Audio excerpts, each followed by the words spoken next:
a place where they told you what to chase, told you how to run the race. Every move was on the page, but I didn't like their way. Had to fight and misbehave, had to find a way to change, had to leave to find my way. Caught up in a daydream, I beat my mind up there almost daily. It's how I pass time, no opinions safely. It's how I understand what I want in this place, see. Cause everybody wanna tell you bad things, what could go wrong, what fame brings. But success is a finicky thing, and if you ain't sure, no, it'll never be. Sebelumnya aku mau ngucapin selamat buat Wuling Almas karena menjadi mobil medium SUV dengan pemesanan terbanyak wholesale seluruh Indonesia di tahun 2021 kemarin, mengalahkan mobil-mobil pendahulunya yaitu dengan 1.694 unit pemesanan dan juga menjadi pemesanan terbanyak SPK-nya di Gias 2021 kemarin. Selamat! Assalamualaikum, welcome to our channel bersama dengan Mimi Niki dan Kishwa. Nah guys, di video-video sebelumnya itu aku udah ngebahas tentang mobil seperti apa sih Wuling Almas RS Pro itu. Kalian bisa nonton video aku yang sebelum ini.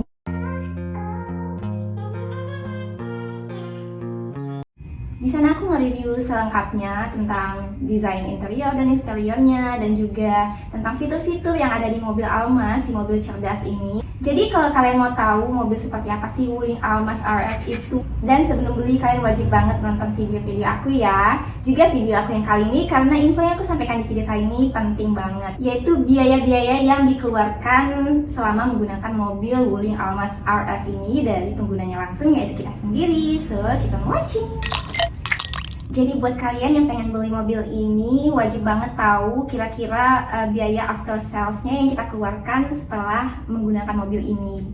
Benar nggak sih katanya mobilnya boros bensin? Berapa sih pajak yang harus kita bayarkan? Kemudian biaya-biaya servisnya ke depannya. Nah itu wajib banget kalian ketahui sebelum memutuskan untuk membeli mobil ini. Jadi bisa jadi pertimbangan. Nah yang pertama sekali akan aku bahas yang paling banyak ditanyakan, yaitu si mobil ini tuh minumnya seberapa banyak sih, alias konsumsi BBM-nya itu berapa banyak. Jadi sebenarnya untuk konsumsi BBM ini tuh kan tergantung dari pemakaian juga ya. Kalau kita pribadi sih biasanya kita ngisi bensin itu pakai Pertamax dengan metode full to full, biasanya kena di 410.000 untuk satu kali isi. Itu bertahannya lebih kurang 2 minggu. Kira-kira untuk pemakaian lebih kurang 500 km. Dan itu kalau pemakaian normalnya ya. Biasanya untuk perbandingannya kalau dalam kota itu 1:11 dan luar kota itu 1:16. Jadi untuk total bensin yang kita keluarkan dalam 1 bulan itu ya, lebih kurangnya itu sekitar Rp820.000. So menurut kalian apakah ini hemat atau enggak? Itu tergantung preferensi orangnya masing-masing ya. Jadi kalau ditanya boros atau enggak, menurut aku sih enggak ya, karena mobil ini tuh kan sudah menggunakan turbo, yang mana kita tahu kalau mobil turbo itu pasti menggunakan bahan bakar yang lebih banyak. Mobil apapun itu ya lebih kurangnya segitu juga pasti. Tapi perlu diingat juga kalau konsumsi bahan bakar itu juga dipengaruhi oleh beberapa faktor nih.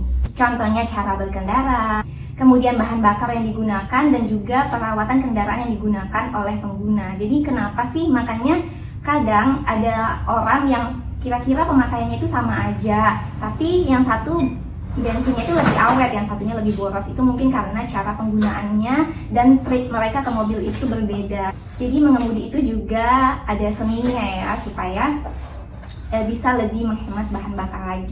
Kalau ada yang masih maju mundur untuk beli Wuling Almas RS dengan alasan bensin doang, menurut aku sih nggak terlalu gimana-gimana ya untuk alasan itu, karena kita tuh bandinginnya harus apple to apple. Kalau mobil yang turbo ya bandinginnya sama yang turbo juga.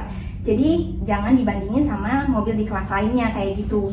Dan juga biasanya sih kalau orang yang udah beli mobil 400 jutaan ke atas itu nggak terlalu mentingin bensin lagi sih. Yang paling dipentingin itu kenyamanannya, kenyamanan berkendara. Bener gak sih?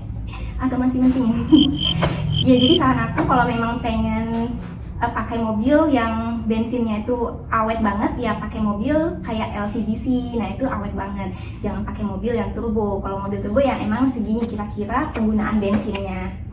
Kemudian biaya kedua yang akan aku bahas adalah pajak tahunannya. Nah ini juga penting banget untuk kalian ketahui sebelum memutuskan membeli mobil.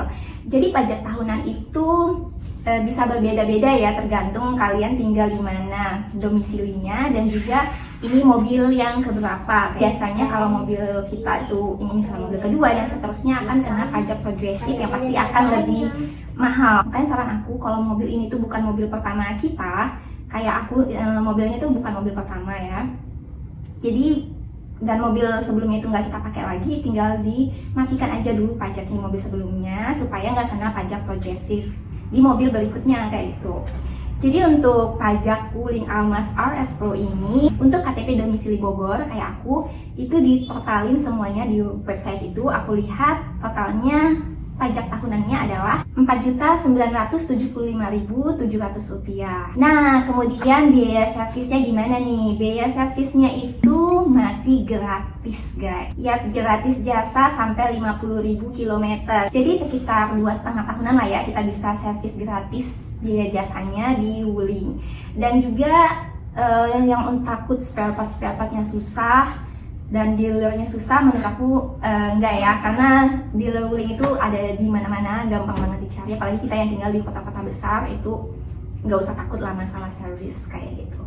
Oke, jadi dalam 1 tahun lebih kurang biaya yang kita keluarkan untuk memelihara mobil Wuling Almas RS itu tadi pertama bensin yang sebulannya sekitar 820.000, kita kalikan aja 12 bulan dalam 1 tahun, sekitar 9.840.000 untuk bensinnya dalam 1 tahun. Itu aku menggunakan Pertamax ya, jadi kalau kalian gunakan merek yang lain mungkin bisa berbeda. Untuk pajaknya tadi setahun Rp4.975.700. Jadi total biaya yang kita keluarkan dalam 1 tahun itu lebih kurang Rp14.800.500 menurut aku sih worth it ya, karena karena sebanding dengan kenyamanan berkendara yang kita dapat kayak gitu. Apalagi mobil ini tuh menurut aku benar-benar canggih banget dan memanjakan penggunanya banget.